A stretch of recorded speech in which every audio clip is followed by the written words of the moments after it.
विद्यार्थी मित्रांनो नमस्कार। महाराष्ट्र शासनाने इयत्ता पहिली ते इयत्ता 9वी पर्यंत सर्व विषयांची संकलित मूल्यमापन चाचणी अर्थात पॅट क्रमांक 2 एकाच वेळी आणि संपूर्ण राज्यभरामध्ये एकच प्रश्नपत्रिका वापरून घेतली जाणार आहे आणि त्यामध्ये प्रत्येक विषयाचा पेपर कसा असेल हे आपण आज इयत्ता 6वी विषय गणित माध्यम मराठी या विषयाची प्रश्नपत्रिका कशी असेल हे आजच्या व्हिडिओच्या माध्यमातून आपण घेऊन आलेलो आहोत। तर व्हिडिओला सुरुवात करण्यापूर्वी आपण ई स्टडी या यूट्यूब चॅनलवरती जर नवीन असाल तर आपल्या चॅनलला सबस्क्राईब करा, समोरचं बेल आयकॉनचं बटन प्रेस करा।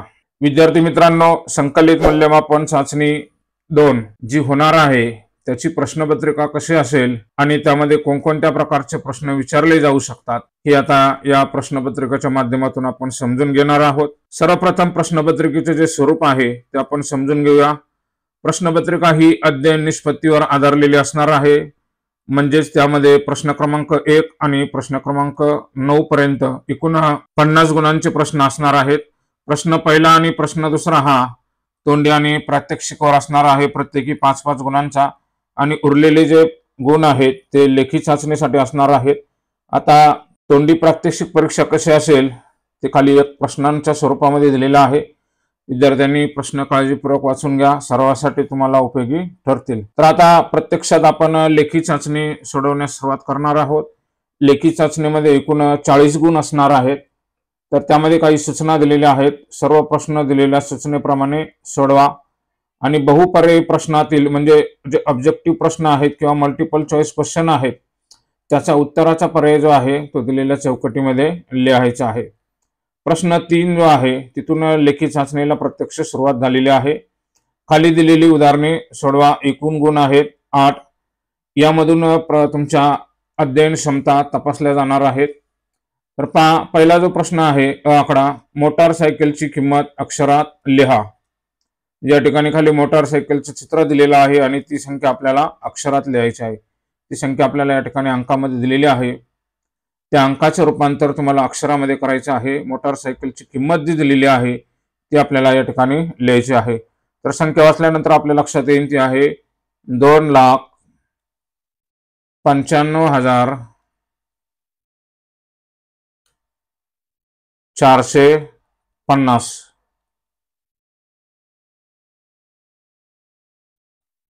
2,95,450 रुपये या ठिकाणी रुपये दिलेला आहे। त्यानंतर पहा पुढील प्रश्न जो आहे, संख्या आपल्याला अक्षरामध्ये दिलेली आहे 7,72,352 ही संख्या अंकात दर्शवणारा योग्य पर्याय क्रमांक चौकटीमध्ये लिहायचा आहे। पहा 7,72,352 म्हणजे याचा अर्थ 7,72,352 ही 6 अंकी संख्या आहे। तर या ठिकाणी ही 7 अंकी आहे ते बाद झाला, या ठिकाणी 7 पेक्षा जास्त अंक आहेत। पहा इथं पर्याय क्रमांक 3 मध्ये पहा 7,72,352 हा पर्याय बरोबर, इथं 70 लाख आहे हा बाद आहे, त्यामुळे अचूक उत्तराचा पर्याय आहे पर्याय क्रमांक 3। चौकटीमध्ये पर्यायाचा क्रमांक नोंदवायचा आहे। त्यानंतर पुढील प्रश्न पाहूया। क आकडा, विस्तारित रूपावरून संख्या लिहा। खालील आपल्याला संख्येचं विस्तारित रूप दिलेलं आहे, 1 गुणासाठीचा प्रश्न आहे। पहा आता विस्तारित रूपावरून संख्या तयार करताना सर्वप्रथम काय करायचं, सुरुवात न करता एकक स्थानचा जो अंक आहे तिथून सुरुवात करायची। एकक स्थानी 1 आहे पहा, त्यानंतर 2 अंकी संख्या असलेली दशक स्थानचा 2 अंक घ्यायचा, शतक स्थानचा 5, हजार स्थानचा 3, 10,000 स्थानचा 8 आणि शेवटी लक्ष स्थानचा 9 अंक। या पद्धतीने ही संख्या तयार झालेली आहे 9,83,521 या पद्धतीने। आता पुढचे प्रश्न पहा, क्रियांवर आधारित आहे। ड आकडा, बेरीज करा। दिलेल्या संख्यांची आपल्याला बेरीज करायची आहे। 6 अंकी संख्येमध्ये 6 अंकी संख्या मिळवायची, बेरीज काळजीपूर्वक करा। 8 अधिक 1 9, 0 अधिक 2 2, 8 2 10 चाला 1, 7 अधिक 1 8 अधिक 1 9, 8 1 9, 5 2 7, तुमचं उत्तर आलेलं आहे 7,99,029 या पद्धतीने। आता त्यानंतर ही आकडा वजाबाकी करा। दिलेली संख्या आहे 9,56,825 आणि त्यामधून आपल्याला वजा करायची जी संख्या आहे 1,32,564. आता वजाबाकी करताना आपण एकक स्थानाकडून सुरुवात करूया. 5 मधून 4 गेला, 1 राहिला. 2 मधून 6 जात नाही, 8 कडून हातचा घेतला, इथे झाले 7 आणि इथे झाले 12. 12 मधून 6 गेले, राहिले 6. 7 मधून 5 गेले, राहिले 2. 6 मधून 2 वजा केले, राहिले 4. 5 मधून 3 गेले, राहिले 2 आणि 9 मधून 1 गेला, राहिला 8. तर उत्तर आलेलं आहे 8,24,261. या पद्धतीने वजाबाकी काळजीपूर्वक करायची आहे. त्यानंतर फ आकडा पहा, गुणाकार करा. एक गुणासाठी प्रश्न आहे. आपल्याला संख्या दिलेली आहे 6,357 आणि त्याला गुणलेला आहे 25 ने. पहा आता 25 ने आपण गुणता एक एक अंकाने गुणणार आहोत. 5 ने आपण उजवीकडून डावीकडे क्रमाने गुणून घेऊया. 7 5 35 चाले 3, 5 5 25 अधिक 3 28 चाले 2, 5 त्रिक 15 2 17 चाला 1 आणि 5 30 अधिक 1 31.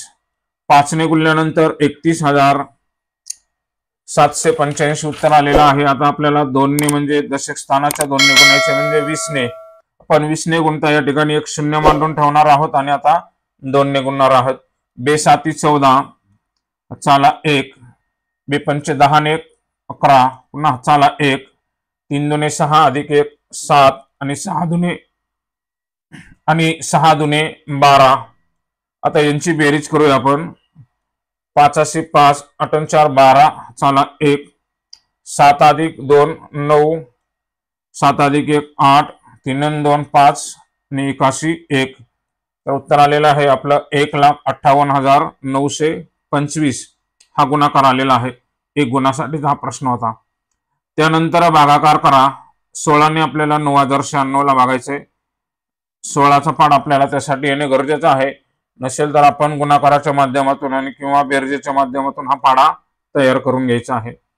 आता भागाकार करताना एका एका संख्येला भाग द्यायचा आहे. पहा 16 ने 9 ला भाग जात नाही, तर उत्तर आहे त्याचं 0 16 0 0. 9 मधून 0 गेला, राहिला 9, वरचा 0 खाली आणला, झाले 90. आता 16च्या पाड्यामध्ये 90च्या जवळची संख्या 90 नाहीये. 16च्या पाड्यात 5 नंबरला 16 पंचे 80 आहेत. तर 90 मधून 80 गेले, राहिले 10 आणि वरचे 9 खाली आणले. 16च्या पाड्यामध्ये पहा 109 नाही आहेत. त्याच्यामध्ये पहा 16 96 जवळची संख्या आहे 96 आणि 96 109 मधून 96 वजा केले, राहिले 13 आणि वरचे 6 खाली आणले. संख्या तयार झाली 136. आता 16च्या पाड्यामध्ये 136 नाही आहेत. 136च्या अगोदरची संख्या आहे 8 नंबरला 16 8 128. या ठिकाणी 136 मधून 28 वजा केले, राहिले 8 राहतात. आपलं जे उत्तर आलेलं आहे भागाकार तो आहे 568 आणि बाकी शिल्लक राहिलेले आहे 8. या पद्धतीने भागाकाराचे हे उदाहरण सोडवायचं आहे. पुढचा प्रश्न पाहूया.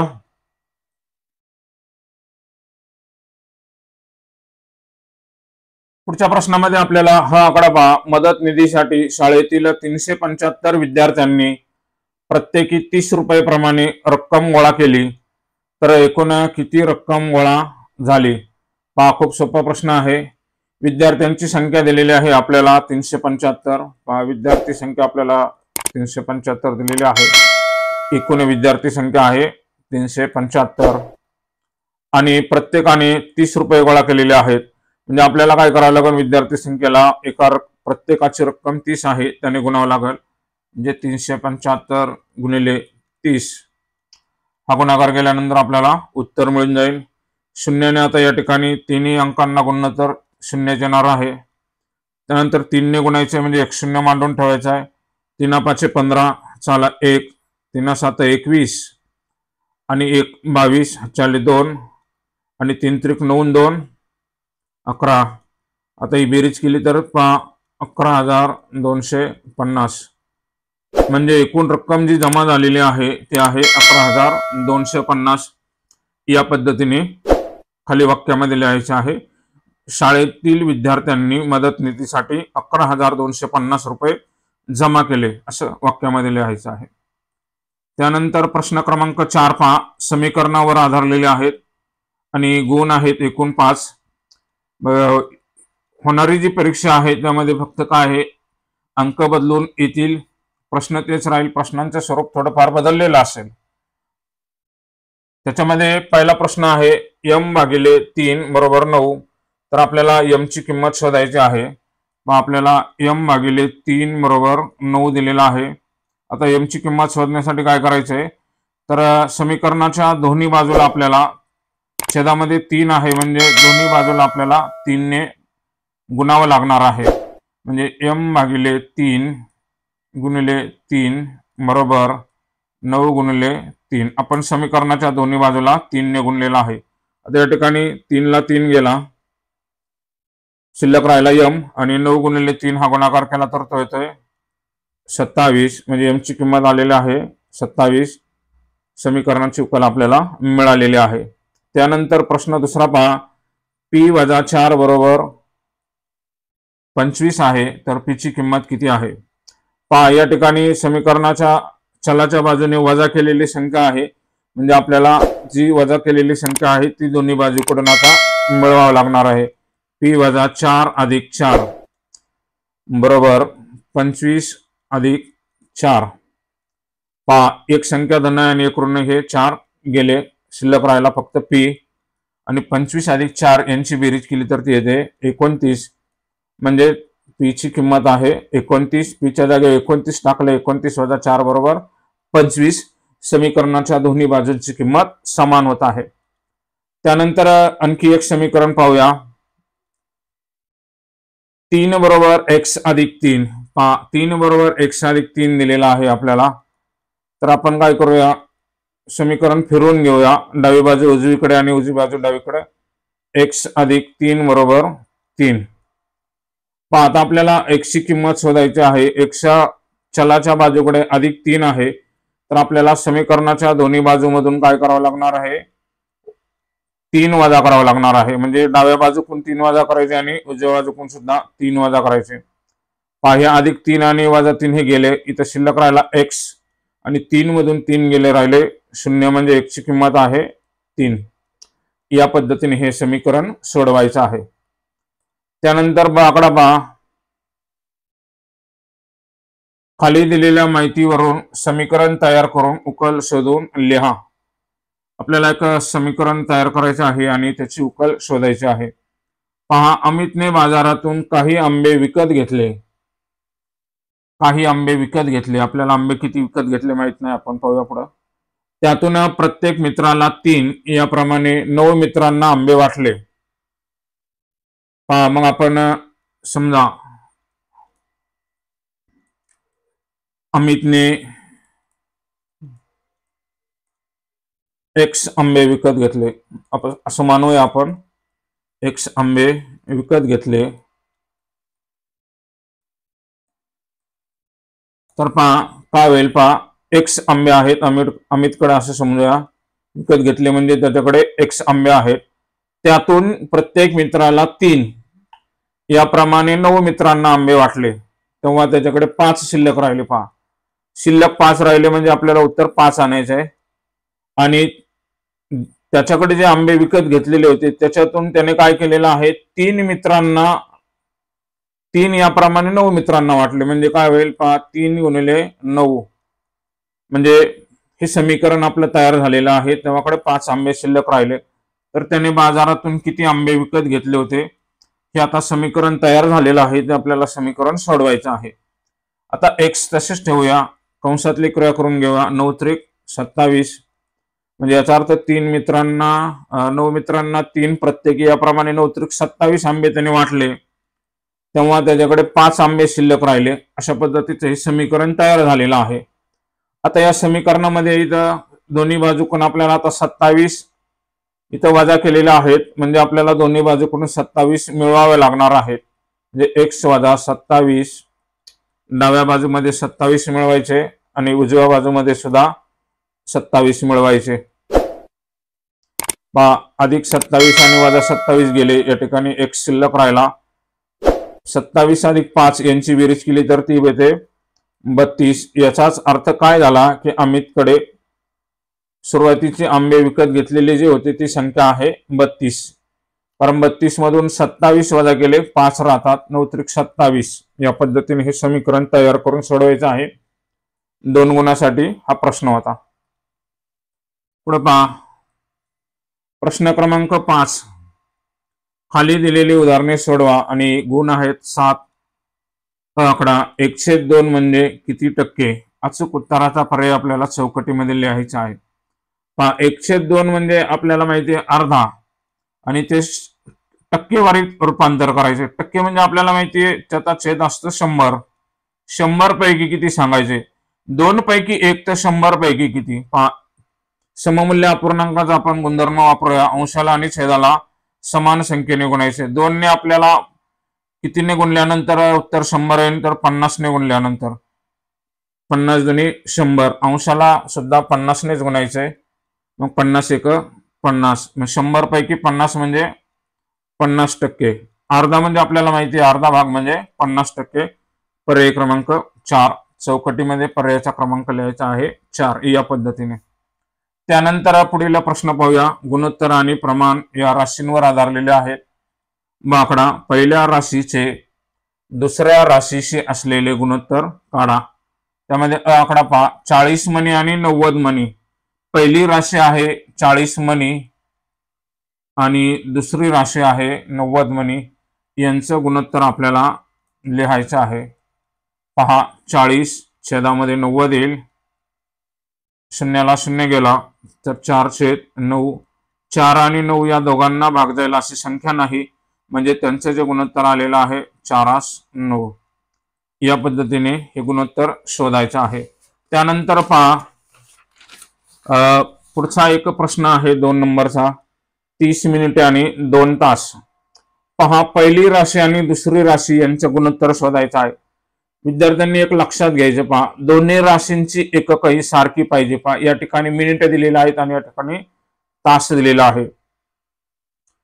पहा पहिली राशी आहे 30 मिनिटे आणि दुसरी राशी आहे 2 तास।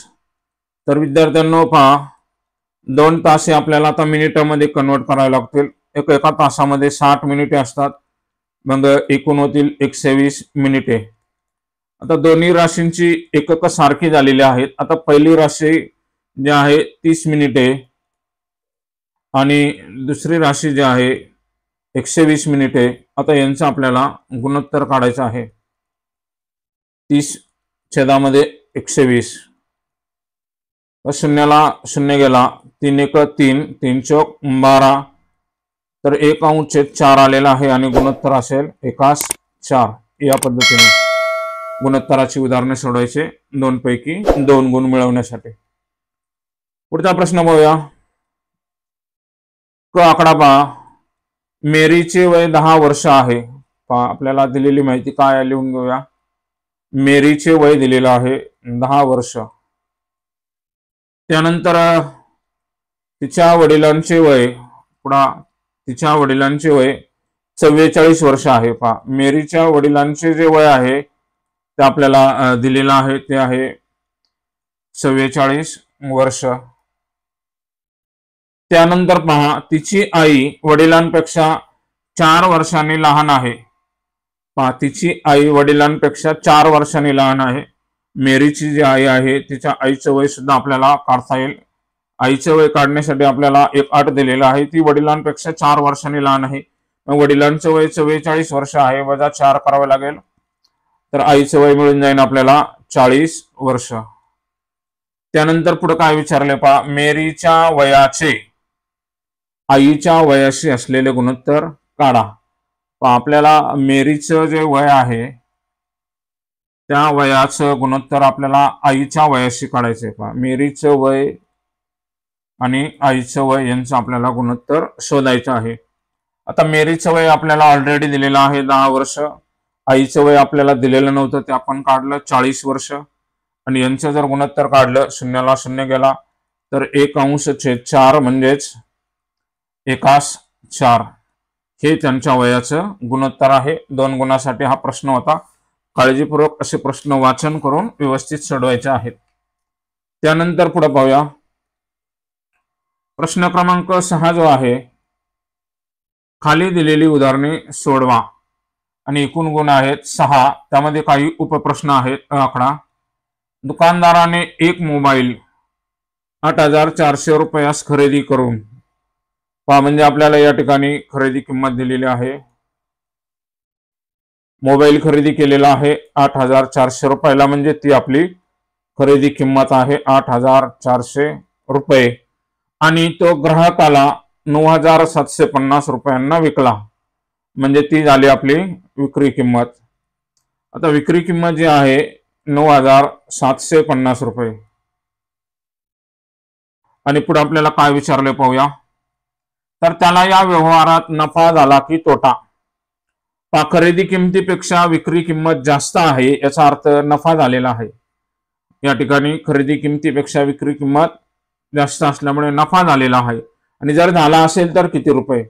या ठिकाणी नफा झालेला आहे, तो आपल्याला नफा शोधायचा आहे. नफा बरोबर विक्री वजा खरेदी, म्हणजे विक्री किमतीतून आपण खरेदी किंमत वजा केली तर आपल्याला एकूण झालेला नफा किती असेल ते मिळून जाईल. 9,750 वजा 8,400 आणि यांची वजाबाकी केल्यानंतर आपल्याला उत्तर मिळून जाईल 1,350 रुपये. हा नफा झालेला आहे. या पद्धतीने हा 2 गुणाचा प्रश्न सोडवायचा आहे. पुढचा प्रश्न पाहूया. आकडा, सोनम आणि सुजयने 1,200 रुपयांना राख्या विकून 400 रुपये नफा मिळवला. पहा, विकून म्हणजे ती विक्री किंमत आहे, तर त्यांनी किती टक्के नफा मिळवला हे शोधण्यासाठी कृती पूर्ण करा. खाली आपल्याला ऍक्टिव्हिटी दिलेली आहे, ती पूर्ण करायची. 2 गुणासाठी हा प्रश्न आहे. विक्री किंमत जी आहे 1,200 रुपये आहे. आपल्याला राख्या विकलेल्या आहेत 1,200 रुपयांच्या. मिळवलेला नफा आपल्याला दिलेला आहे 400 रुपये. आणि खरेदी किंमत जर काढायची असेल तर विक्री किंमत वजा नफा हे सूत्र आहे. या ठिकाणी नफा शब्द लिहायचा आहे. विक्री किंमत आहे 1,200 आणि त्यातून नफा वजा केला 400, तर या ठिकाणी 800 रुपये राहतात, म्हणजे ती आहे खरेदी किंमत. आता शेकडा नफा काढण्यासाठी आपल्याला सूत्र दिलेलं आहे. शेकडा नफा छेद 100 बरोबर 400 छेद 800. आणि शेकडा नफा काढण्यासाठी आपल्याला जे छेदातले 100 आहेत ते इकडे न्यावे लागतील. ते काय होतील, अंशामध्ये येतील, म्हणजे या ठिकाणी 100 येणार आहे. त्यानंतर काय करायचं पहा, खालचे जे 2 शून्य आहेत आणि 100चे 2 शून्य कमी करून टाकायचे. 8ने आता 400 ला भाग द्यायचे. 8×5 40, 8×5 40 आणि 1 शून्य, म्हणजे शेकडा नफा झालेला आहे 50% नफा झालेला आहे. कारण तुमची खरेदी आहे 800 रुपये आणि त्याच्या 800चे निम्मे केले तर 400 होतात. आणि 400 म्हणजे 50%, तो काय झालेला आहे, नफा मिळवलेला आहे. या पद्धतीने ही कृती व्यवस्थित आणि काळजीपूर्वक पूर्ण करायची आहे. त्यानंतर आकडा पाहूया. शब्बीरच्या वडिलांनी 5,000 रुपयाची केळी खरेदी केली. म्हणजे आपल्याला खरेदी किंमत दिलेली आहे. खरेदी किंमत आहे 5,000 रुपये. 5,000 रुपये. आणि अचानक पुढे पहा, खूप पाऊस आल्याने थोडी केळी भिजली आणि खराब झाली. उरलेली चांगली केळी विकून त्यांना 3,500 रुपये मिळालेले आहेत. आता 3,500 म्हणजे ही काय विक्री किंमत आहे. केळी खराब झाल्यामुळे विक्री किंमत कमी झालेली आहे 3,500 रुपये. खरेदीपेक्षा विक्री किंमत कमी आहे, त्यामुळे या ठिकाणी निश्चितपणे तोटा झालेला आहे. तर शेकडा नफा तोटा किती झाला, आता शेकड्यामध्ये रूपांतर करायचं. अगोदर तोटा काढून घेऊ. तोटा काढण्यासाठी आपल्याला खरेदी किमतीतून विक्री किंमत वजा करावी लागणार आहे. तर एकूण आपल्याला खरेदी आहे 5,000 रुपयाची आणि विक्री किंमत आहे 3,500, म्हणजेच या ठिकाणी 1,500 रुपये हा तोटा झालेला आहे. आता हे उत्तर आपलं संपलेलं नाही, तोटा आपण काढलेला आहे, परंतु शेकड्यातून तोटा विचारलेला आहे. आता या ठिकाणी शेकडा तोटा काढावा लागणार आहे. शेकडा तोटा काढण्यासाठी आपल्याला हे सूत्र वापरावं लागेल. शेकडा तोटा बरोबर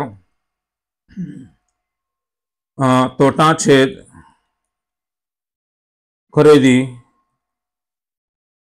गुणिले 100.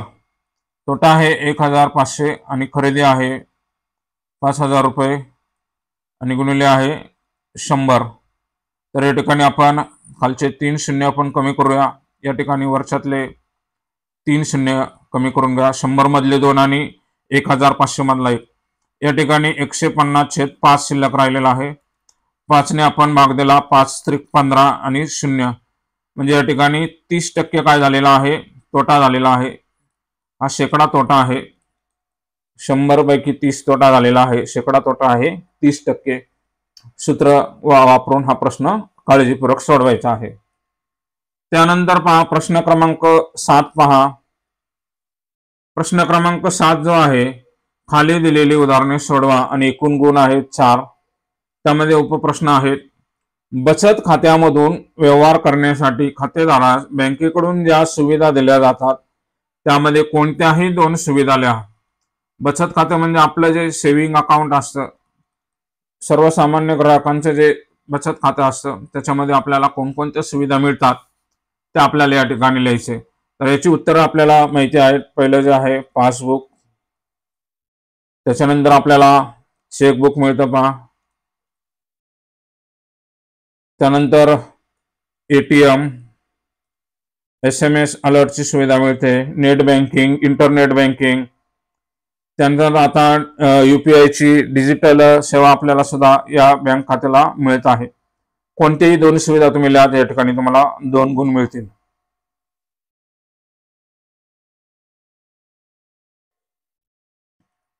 बागडा विभूतीने 15,000 रुपये दशादशे 7 दराने 1 वर्षासाठी बँकेत ठेवले तर 1 वर्षानंतर तिला एकूण किती रुपये मिळतील? पहा, खूप सोपा प्रश्न आहे. आपल्याला मुद्दल दिलेली आहे. मुद्दल बरोबर 15,000 रुपये.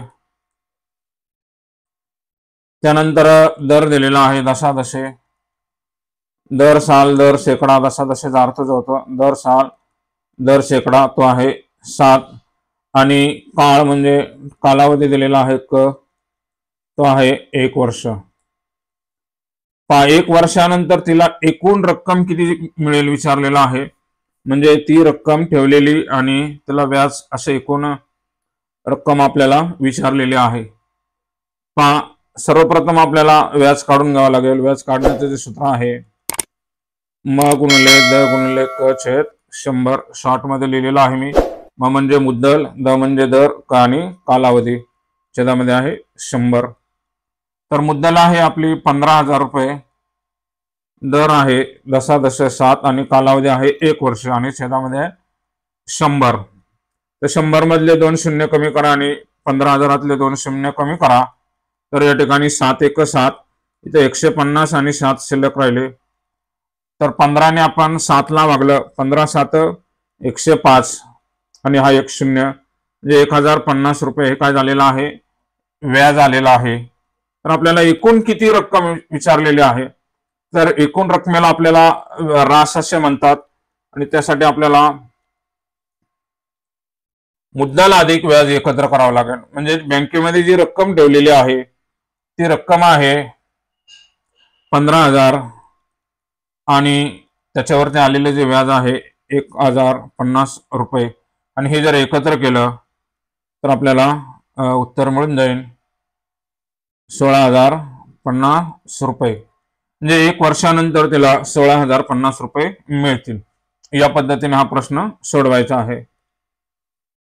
पुढील प्रश्न पहा. प्रश्न क्रमांक 8. खाली दिलेली उदाहरणे सोडवा. आकडा चौकोन PQRS चे निरीक्षण करून खालील प्रश्नांची उत्तरे लिहा. तर या ठिकाणी 5 गुणांचा हा प्रश्न आहे. 5 चौकोनांच्या कर्णांची नावे लिहा. ही आपल्याला आकृती दिलेली आहे. कर्ण म्हणजे पहा 2 कर्ण आहेत. पहिला जो कर्ण आहे PR, कर्ण PR किंवा RP लिहिलं तरी चालेल। त्यानंतर दुसरा जो कर्ण आहे कर्ण QS या पद्धतीने किंवा SQ असं सुद्धा लिहिलं तरी चालेल। 2 गुणांचा हा प्रश्न आहे। त्यानंतर पहा पुढे आणखीन आपल्याला विचारलेला आहे चौकोनांच्या सम्मुख कोनांची जोड्या लिहायला सांगितलेलं आहे।